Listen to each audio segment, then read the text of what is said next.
तो hello students, welcome back to PSC4 CBSE। तो students आज हम पढ़ेंगे किसके बारे में? आज हम पढ़ेंगे ह्यूमन ब्रेन यानी कि मानव मस्तिष्क के बारे में जो है आज हम पढ़ेंगे। ठीक है, ये जो वीडियो है आपका क्लास 10th की साइंस का चैप्टर नंबर 7 का वीडियो है। ठीक है, ये आगे का पोर्शन है, इससे पहले भी हम एक वीडियो को बना चुके हैं। तो अगर आपने वो वीडियो नहीं देखा है तो उसका लिंक आपको डिस्क्रिप्शन बॉक्स में मिल जाएगा, आप वहाँ से वीडियो को देख सकते हैं। ठीक है, हम अपने वीडियो को शुरू करते हैं जो कि ब्रेन के बारे में। ठीक, तो आपको पता है ब्रेन क्या होता है? हम सबको पता है ब्रेन क्या है। हमारी बॉडी का एक बहुत ही ज़्यादा सबसे स्पेशल पार्ट है, सबसे जो है खास हिस्सा है हमारे शरीर का। ठीक है, ये क्या करता है? कंट्रोल करता है। क्या करता है? कंट्रोल। सारे एक्टिविटीज को, हमारे सारे कामों को क्या करता है? कंट्रोल करता है। ठीक है, सारे फंक्शंस को हमारे कंट्रोल करता है। कुछ ऐसे फंक्शंस होते हैं जो हमारे कंट्रोल में नहीं होते हैं, लेकिन उनको भी ये कंट्रोल करता है। कुछ ऐसे फंक्शंस होते हैं जो हमारे कंट्रोल में होते हैं, उनको भी ये कंट्रोल करता है। ठीक है, जैसे कि चलना, क्या है? जैसे कि चलना, बोलना, एक ऐसे एक्शंस होते हैं, ये वॉलंटरी एक्शन है, यानी कि ये हमारे कंट्रोल में। तो ये भी, इन सबको भी कौन कोऑर्डिनेट करता है? हमारा ब्रेन कोऑर्डिनेट करता है। कुछ ऐसे फंक्शंस होते हैं, कुछ ऐसे एक्शन है जो हमारे कंट्रोल में नहीं होते, उनको हम इनवॉलंटरी एक्शन कहते हैं। जैसे कि हमारा दिल के धड़कना, ठीक है, हार्ट बीट होना या फिर ब्लड फ्लो होना, ठीक है, रेस्पायर करना, रेस्पिरेशन करना, ठीक है, पलकों का झपकना, ये सारे कैसे एक्शन है? ये ऐसे एक्शंस होते हैं जो हमारे कंट्रोल में नहीं होते। तो इनको भी कौन कंट्रोल करता है? इनको भी हमारा ब्रेन ही कंट्रोल करता है। ठीक है, तो जितने भी एक्शंस होते हैं उन सबको कौन कंट्रोल करता है? उनको हमारा ब्रेन कंट्रोल करता है। इसीलिए ब्रेन को क्या कहा जाता है? ब्रेन को मेन कोऑर्डिनेटिंग सेंटर जो है कहा जाता है। ठीक है, एक बात यहाँ पर लिखी हुई है कि brain is the main coordinating centre of the body, यानी कि जो मस्तिष्क होता है वो क्या होता है? शरीर का सबसे मुख्य समन्वय केंद्र होता है। ठीक है, क्यों? क्योंकि सारे कामों को ये कंट्रोल करता है। ठीक है, चाहे वो हमारे कंट्रोल में हो या ना हो, ये जरूर कंट्रोल करता है उनको। ठीक है, चलिए आगे दे रखा है, इसके अंदर जो देखना है, जो ब्रेन है वो एक बॉक्स के अंदर बंद रहता है, इनक्लोज रहता है, उसको हम क्या कहते हैं? क्रेनियम कहते हैं। ये नाम आपको ध्यान रखना है। ठीक है जी,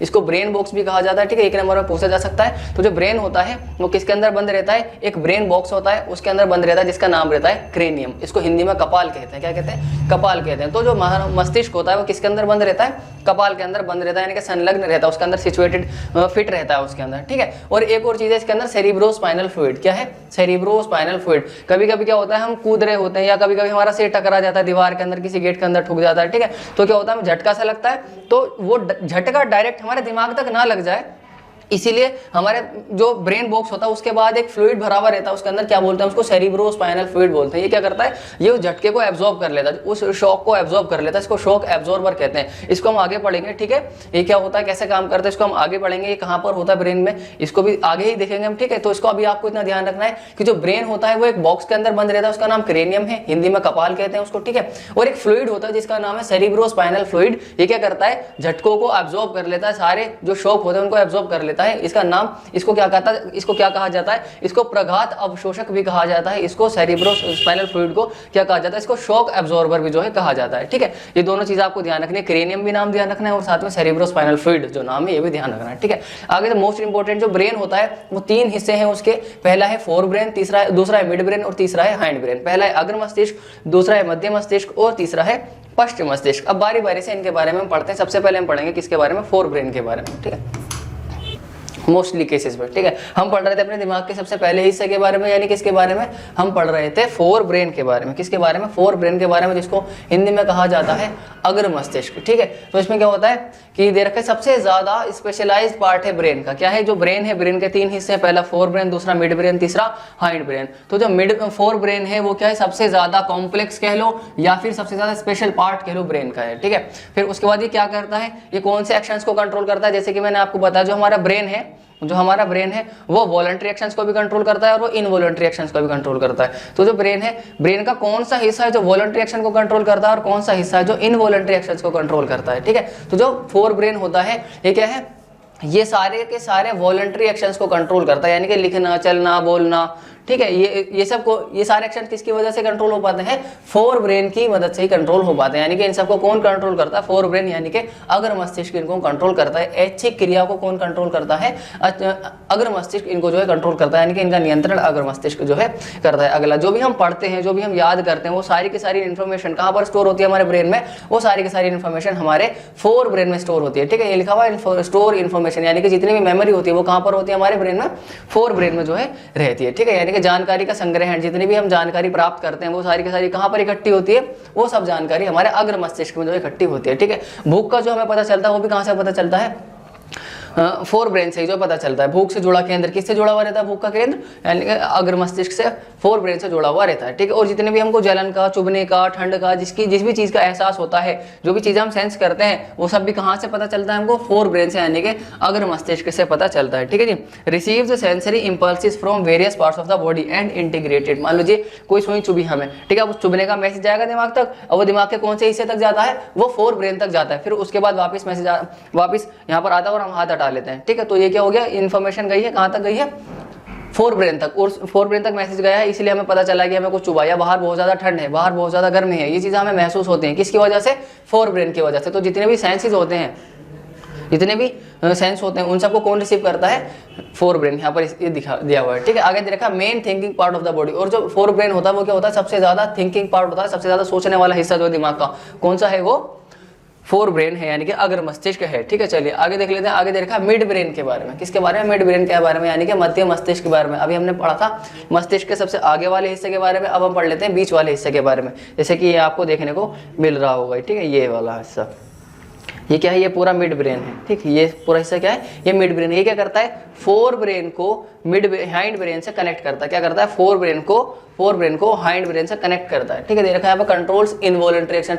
ये क्या करता है? ये इनवॉलंटरी एक्शंस को कंट्रोल करता है। और क्या करता है? Connect fore brain with hind brain. जो फोर ब्रेन होता है उसको किससे कनेक्ट कर देता है? ये हाइंड ब्रेन से कनेक्ट जो है ये कर देता है, ठीक है। चलिए आगे देखते हैं। आगे दे रखा है हाइंड ब्रेन के बारे में, ठीक है। हाइंड ब्रेन के भी तीन हिस्से हैं। हाइंड ब्रेन के तीन हिस्से,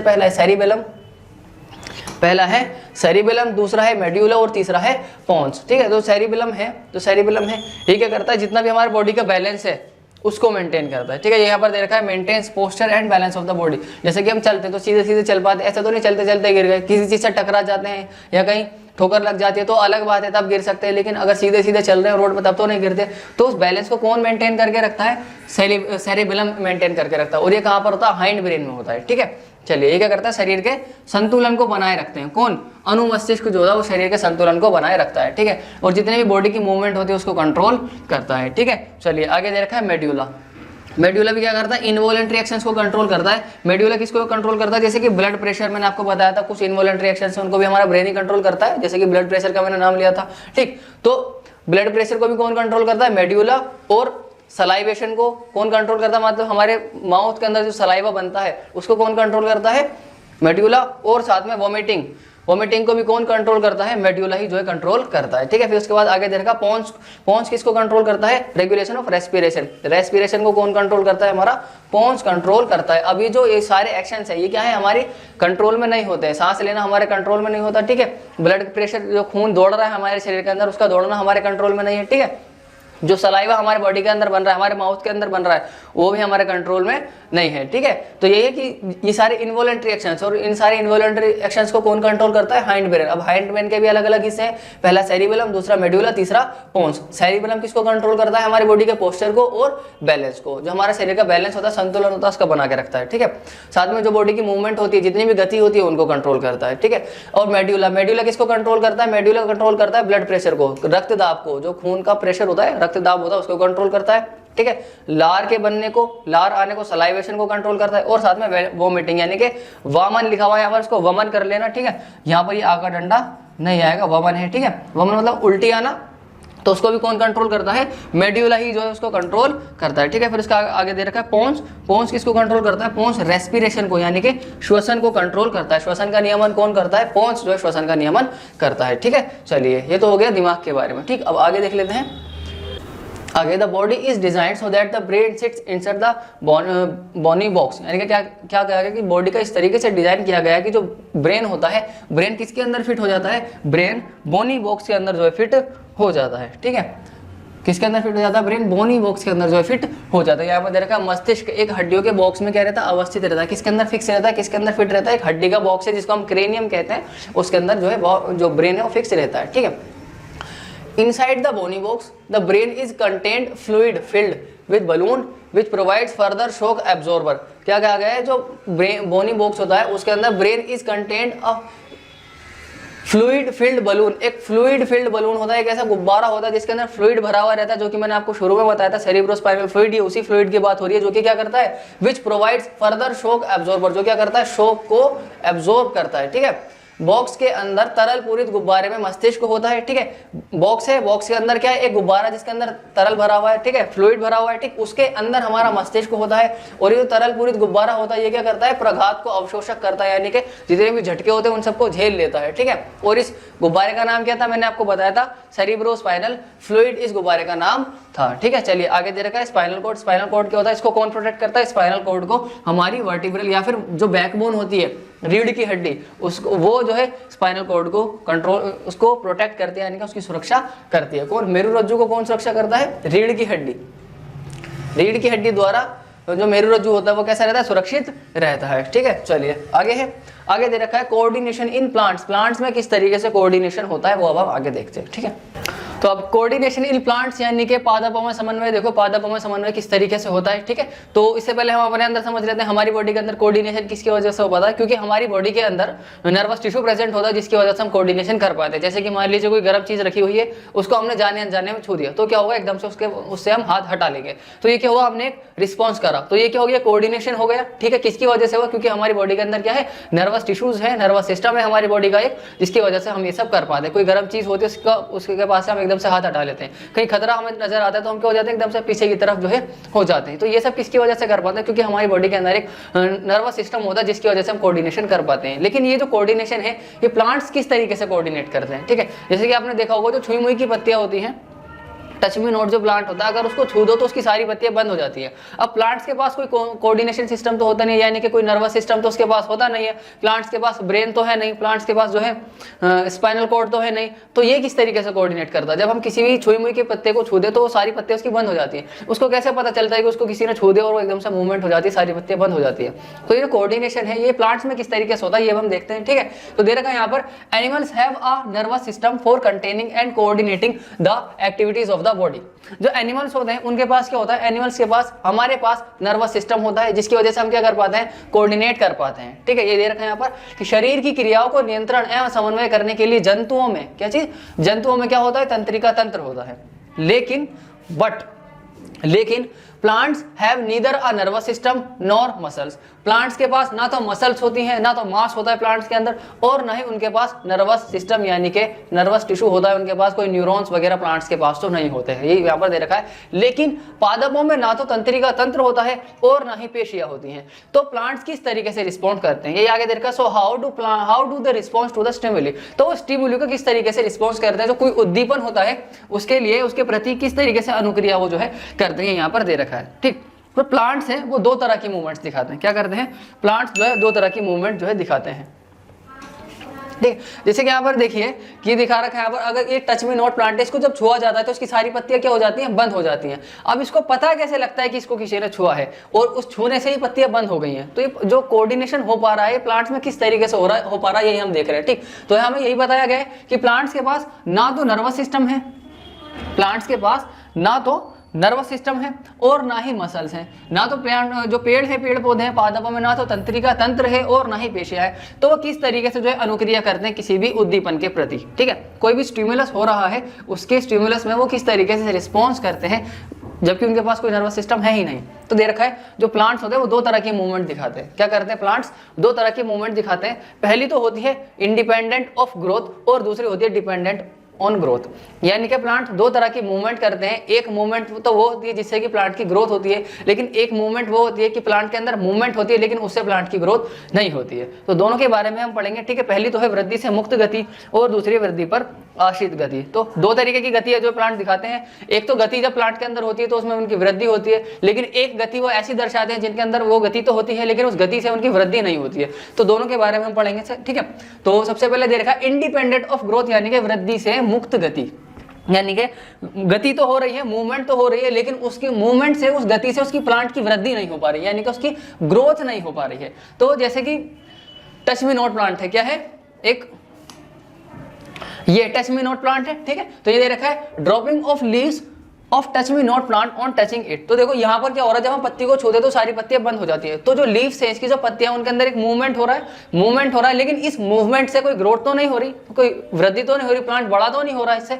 तो ये कैसी मूवमेंट है, ये इंडिपेंडेंट ऑफ ग्रोथ है। क्या है ये, इंडिपेंडेंट ऑफ ग्रोथ है, यानी कि इसके ये ऐसी मूवमेंट है जिससे इसकी ग्रोथ नहीं होगी, इससे ये ऐसी गति है पौधे की जिससे उसकी वृद्धि नहीं होगी। ठीक है, चलिए आगे दे रखा है immediate response to the stimulus. अभी किस तरीके से मूवमेंट करता है, ये जो प्लांट की जो मूवमेंट हुई थी अभी, ये जो प्लांट जो मूवमेंट कर रहा है, जो टच मी नॉट प्लांट का जो छूने पर, टच करने पर ही जो स्टिमुलस कर रहा है, यानी कि मूव कर रहा है, किस तरीके से कर पा रहा है, ये हम आगे देखते हैं। ठीक है, चलिए आगे दे रखा है immediate response to the stimulus. मतलब क्या है कि एकदम से कोई स्टिमुली हुआ और उसी के रिस्पॉन्स में उन्होंने कुछ एक्ट किया है, वही हम देख रहे हैं। ठीक है, तो दे रखा है plant must actually move its leave in response to touch. जब भी हम किसी छुई मुई के पौधे को छूते हैं, ये कोई भी व्यक्ति जब किसी छुई मुई के पौधे को टच मी नॉट प्लांट को छूता है तो क्या होता है, उसकी सारी पत्तियां बंद हो जाती हैं, यहाँ पर लिखा हुआ है। ठीक है जी, तो प्लांट क्या कर रहा है, plant must actually move it's leaves. तो छूने पर क्या होता है, प्लांट अपनी लीव्स को क्या करता है, मूव करता है। कब, जब उसको छुआ जाता है। ठीक है, तो ये दे रखा है कि स्पर्श की अनुक्रिया से, यानी कि छूने पर जो पादप की पत्तियां होती हैं तो पादप अपनी पत्तियों में गति करते हैं और क्या कर देते हैं, अपनी पत्तियों को बंद कर देते हैं। ठीक है, but there is no nervous tissue nor muscle tissue. लेकिन फिर वही बात आ जाती है कि प्लांट्स के पास ना तो नर्वस टिश्यू है और ना ही मसल टिश्यू है, तो किस तरीके से मूवमेंट कर पा रहा है। लेकिन यहाँ तो कोई तंत्रिका ऊतक भी नहीं है और ना ही कोई पेशी ऊतक है, तो जो मूवमेंट हो रही है वो किस वजह से हो पा रही है, कैसे हो रही है वो मूवमेंट। ठीक है, तो हम देखेंगे तो एक चीज हमें पता चलती है, how does the plant detect touch. तो ये टच को किस तरीके से महसूस करता है और सारी पत्तियां बंद हो जाती हैं। ठीक है, तो दे रखा है movement happens at a point and is in plants is different from the point of touch. क्या दे रखा है, movement happens at a point in plants is different from the point of touch. क्या कह रहे हैं, दोनों पॉइंट्स को अगर हम गौर से देखें, जिस पॉइंट पर प्लांट को छुआ गया है और जिस पॉइंट पर मूवमेंट हो रही है, दोनों अलग अलग है। ठीक है, ध्यान से देखिए इसके अंदर क्या हो रहा है, जहां पर हम प्लांट को छू रहे हैं और जहां से इसकी मूवमेंट हो रही है, दोनों चीजें क्या है, अलग अलग है। अगर देखा जाए तो प्लांट्स को इस पार्ट पर छुआ जा रहा है। ठीक है, ठीक है, यहाँ पर जो प्लांट को छुआ जा रहा है और उसकी मूवमेंट हो रही है वो इस साइड में कहीं पर हो रही है। ठीक है, ये वाले साइड पर मूवमेंट हो इसकी हो रही है। तो जिस पॉइंट पर छुआ जाता है और जिस पॉइंट पर मूवमेंट होती है वो दोनों क्या होती हैं, अलग होती है। यहाँ पर दिखा रखा है कि movement happens at a point movement happens at a point in plants is different from the point of touch. तो जिस पॉइंट पर मूवमेंट होती है प्लांट की वो अलग होता है जिस पॉइंट पर उसको छुआ गया है। ठीक है, ये यहाँ पर देखा स्पर्श वाला बिंदु तथा गति वाला बिंदु दोनों क्या है, अलग अलग हैं। So the information that has occurred must be communicated. तो इसका मतलब क्या है कि जो इन्फॉर्मेशन है, टच करने की जो इन्फॉर्मेशन है वो क्या हुई है, कम्युनिकेट हुई है, यानी कि एक जगह से दूसरी जगह जो है गई है। ठीक है,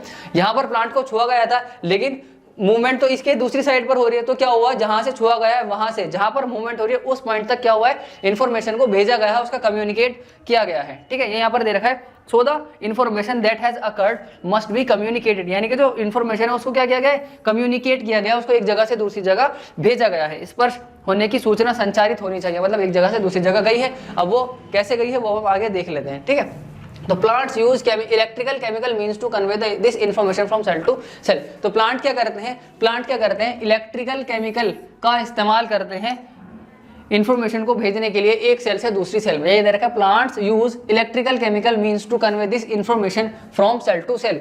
एक सेल से दूसरी सेल में ये इन्फॉर्मेशन को भेजने के लिए किसका इस्तेमाल करते हैं, वो इलेक्ट्रिकल केमिकल का इस्तेमाल करते हैं। ठीक है, पादप इस सूचना को एक कोशिका से दूसरी कोशिका तक संचारित करने के लिए किसका इस्तेमाल करते हैं, वो विद्युत रसायन का इस्तेमाल करते हैं। ठीक है, और फिर क्या होता है, एक कोशिका से दूसरी कोशिका में जो इन्फॉर्मेशन है वो भेजी जाती है। ठीक है जी, but there is no specialised tissue in plants for the conduction of information. Again फिर वही बात आती है कि प्लांट्स के अंदर कोई स्पेशल टिश्यू नहीं है इस इन्फॉर्मेशन को एक जगह से दूसरी जगह भेजने के लिए। ठीक है, पादपों में सूचनाओं के चालन के लिए कोई विशिष्टीकृत ऊतक नहीं है, मतलब कि कोई खास ऊतक नहीं है जो सिर्फ मैसेजेस को, इन्फॉर्मेशन को एक जगह से दूसरी जगह भेजने के लिए बनाया गया हो। इस तरह का कोई खास टिश्यू प्लांट्स के अंदर होता नहीं है। तो क्या करते हैं, जो कुछ सेल्स होती है, क्या होती है, कुछ सेल्स होती है वो अपनी शेप को चेंज कर लेते हैं। क्या कर लेती है, शेप को चेंज कर लेती हैं। Some cells change their shape in order for movement to happen. क्या करते हैं, कुछ सेल्स अपनी शेप को चेंज कर लेते हैं जिससे कि क्या होता है, इन्फॉर्मेशन एक सेल से दूसरी सेल में चला जाता है। जो सूचना होती है वो एक कोशिका से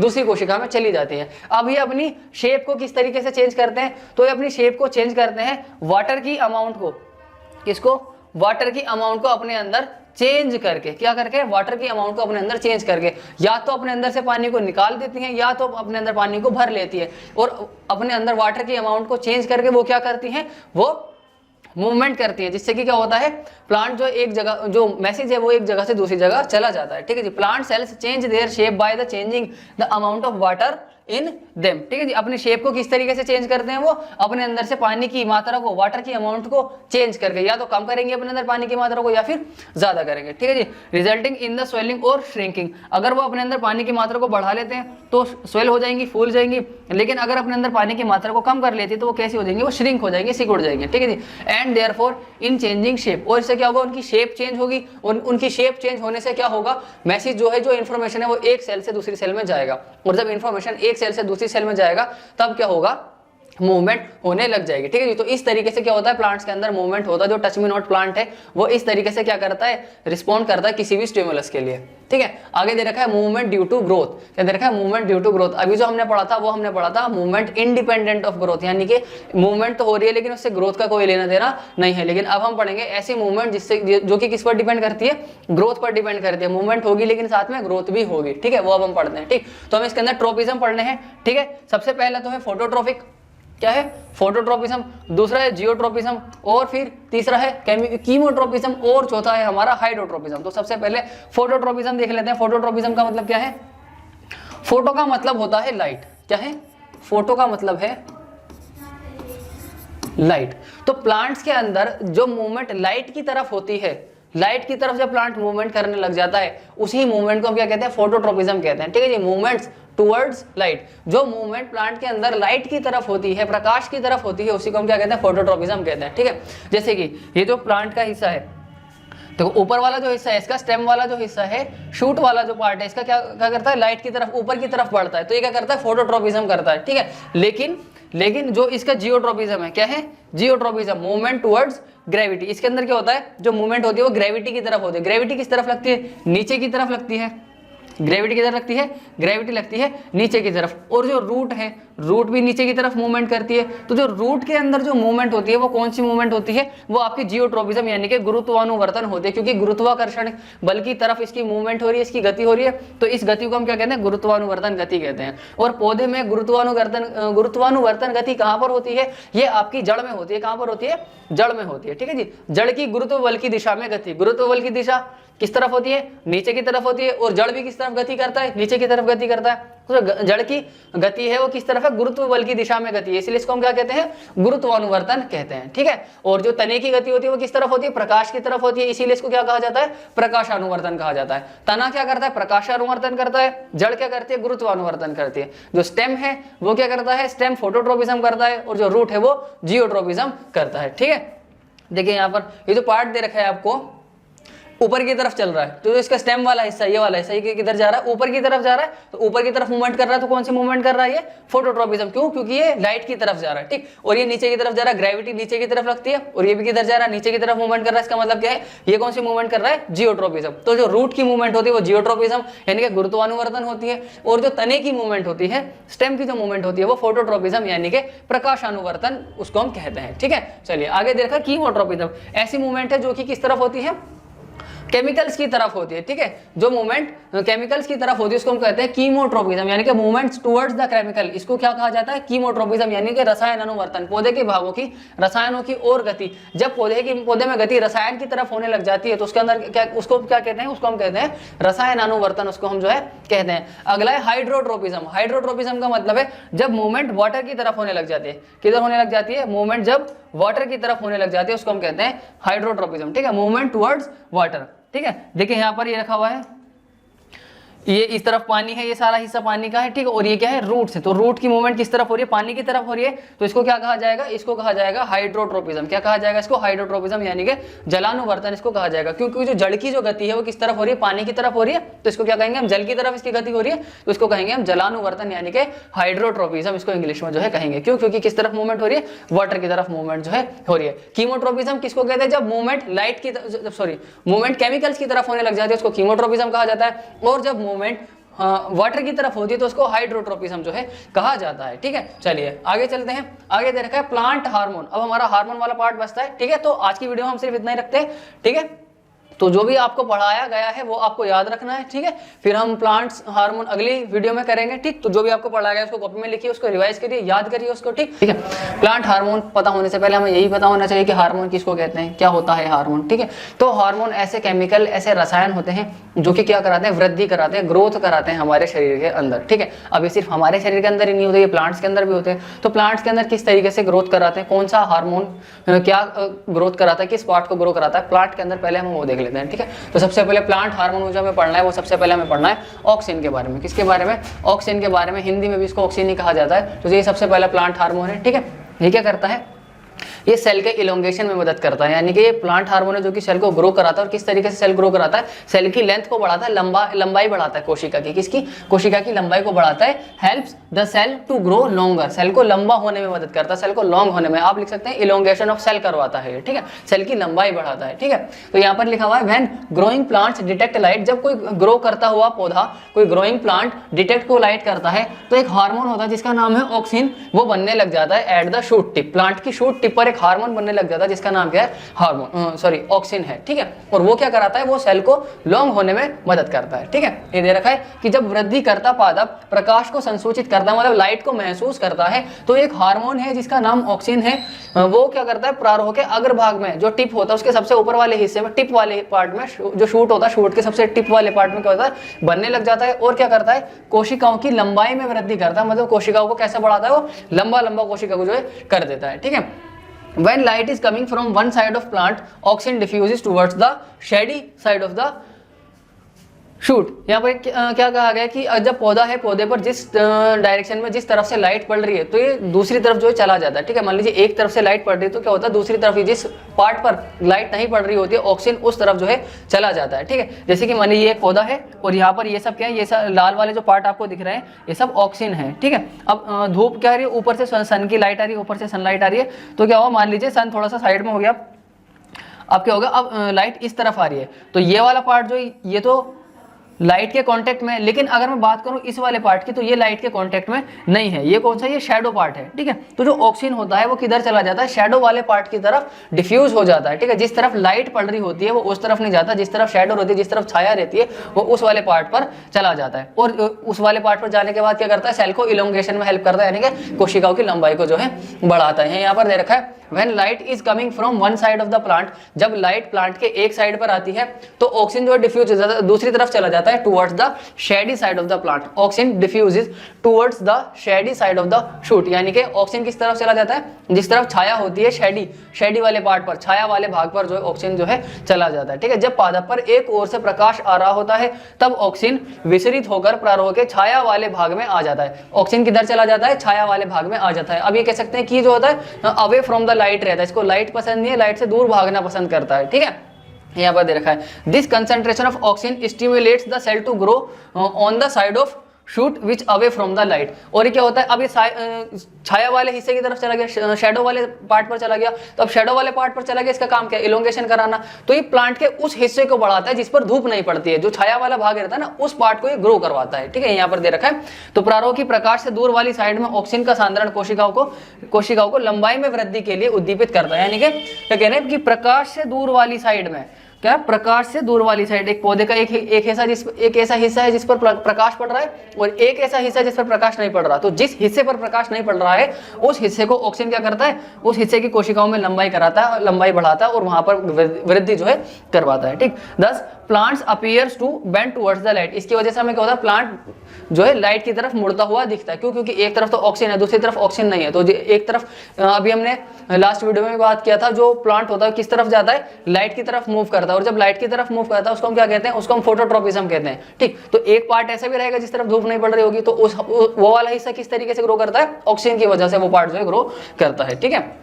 चलिए देखिए यहाँ पर दिखा रखा है, ठीक। ये ऑक्सीजन है, और ये लाल वाला पार्ट आपको दिखाया हुआ है, ये जो आपको सारा लाल वाला जो पार्ट आपको दिया हुआ है, ये सब क्या, ये ऑक्सीजन है, ठीक है। और यहाँ पर क्या हो रही है, सनलाइट पूरी तरह से पड़ रही है। तो ये क्या होता है, जब धूप थोड़ा साइड से आने लग जाती है, तो एक साइड तो होगी जिस तरफ धूप पड़ रही होगी, लेकिन एक साइड इसकी होगी जिधर से धूप नहीं पड़ रही होगी, एक शैडो वाला पार्ट होगा। तो जो शैडो वाला पार्ट होता है, ऑक्सीजन उस तरफ चला जाता है, ठीक है। और क्या करता है, उसी पार्ट को ग्रो कराता है, क्या कराता है, उसी पार्ट को जो है ग्रो करवाता है, ठीक है। आगे देखा है जिबेरेलिन, ये एक दूसरा हार्मोन है, दूसरा प्लांट हार्मोन है, ये भी ग्रोथ करवाता है, ठीक है। इसका नाम क्या है? जिबेरेलिन है, ठीक। Helps in growth of stem, ये क्या कराता है? ये स्टेम की ग्रोथ को कराता है। क्या कराता है? ये स्टेम की ग्रोथ कराता है, ठीक। तने की वृद्धि को बढ़ाता है,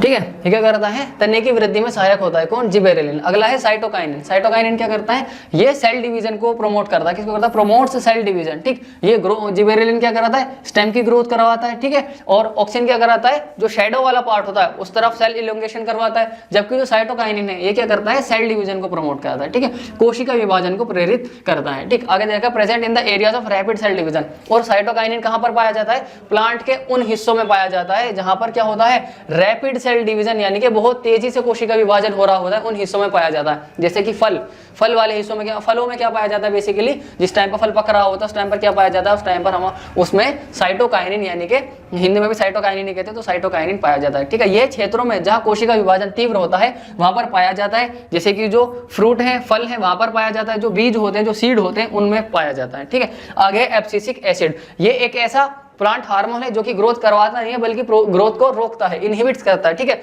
it inhibits growth.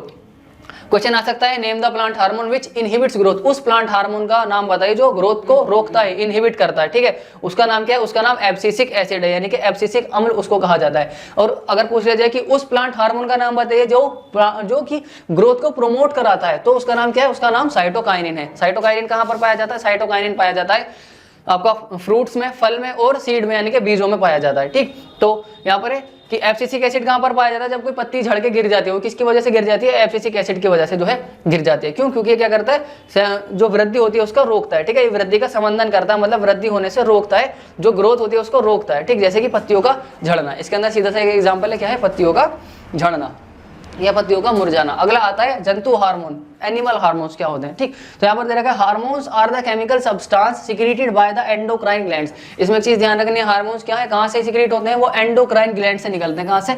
Endocrine gland, यानी कि अंतःस्रावी ग्रंथियों से हार्मोन्स जो है निकलते हैं हमारी बॉडी के अंदर, ठीक है जी। ट्रांसमिटेड बाय द ब्लड, और वो एक जगह से दूसरी जगह ट्रांसमिट होते हैं, किसकी वजह से? ब्लड की वजह से, ठीक है जी। और कहाँ तक जाते हैं? उस टिश्यू तक जाते हैं जिस टिश्यू तक इनको काम करना होता है, ठीक है।